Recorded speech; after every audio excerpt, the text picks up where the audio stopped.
Assalamualaikum warahmatullahi wabarakatuh. Perkenalkan, nama saya Fauzia Inanta Aurelia dengan NIM 24091160044 dari Sistem Informasi B.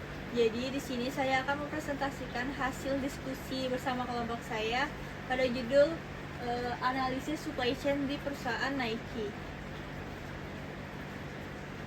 Jadi sebelum masuk kepada studi kasusnya, saya akan menjelaskan apa sih SCM itu. Jadi SCM ini adalah proses perencanaan, pengelolaan, dan pengendalian aliran barang, informasi, dan dana dalam rantai pasok. Jadi singkatnya itu, SCM itu seperti sistem yang mengatur bagaimana sebuah produk dibuat dari awal hingga akhir, hingga ke pengguna atau sampai ke konsumen. Oke, lanjut. Baik, di sini saya akan menjelaskan terlebih dahulu pendahuluannya.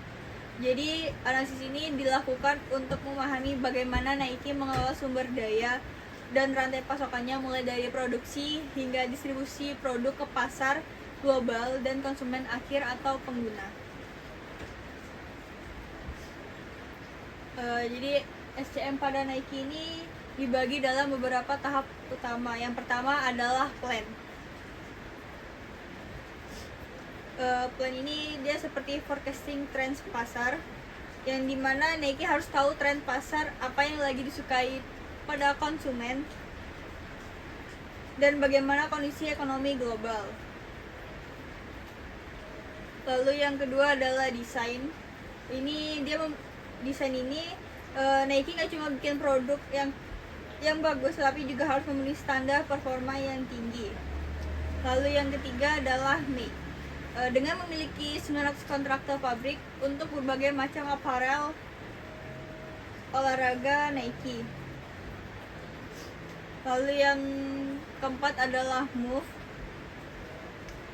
Move ini seperti pergerakan produk dari pabrik ke tangan retailer. Jadi setelah diproduksi, barang dikirim ke retailer atau gudang penyimpanan sebelumnya sampai ke toko atau e-commerce Nike.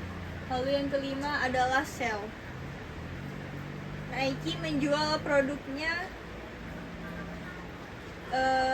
tersedia pada di toko resminya, lalu e-commerce, dan juga retailer. Lalu yang keenam adalah use. Use ini itu untuk pada penggunaan, Nike harus mengevaluasi produk mereka dari feedback pelanggan untuk perbaikan di masa depan. Lalu yang terakhir adalah reuse atau daur ulang. Jadi Nike ini dia memiliki program di mana mereka membeli kembali sepatu bekas untuk didaur ulang menjadi bahan baru. Lalu selanjutnya adalah tantangan SCM pada perusahaan Nike. Tentu saja dalam pengelolaan rantai pasok ini, Nike memiliki beberapa tantangan utama. Seperti yang pertama adalah isu keberlanjutan dan etika tenaga kerja. Jadi beberapa tahun lalu Nike sempat dikritik karena kondisi kerja di pabriknya. Jadi mereka ini harus tahu memastikan pekerja mendapatkan hak yang layak. Lalu yang kedua adalah gangguan rantai pasokan global. Pada pandemi kemarin dan krisis ekonomi sempat membuat pengiriman barang terhambat. Lalu tantangan terakhir adalah persaingan ketat di industri pada bidang olahraga. Nike harus terus bersaing dengan merek besar lainnya seperti Adidas dan Puma.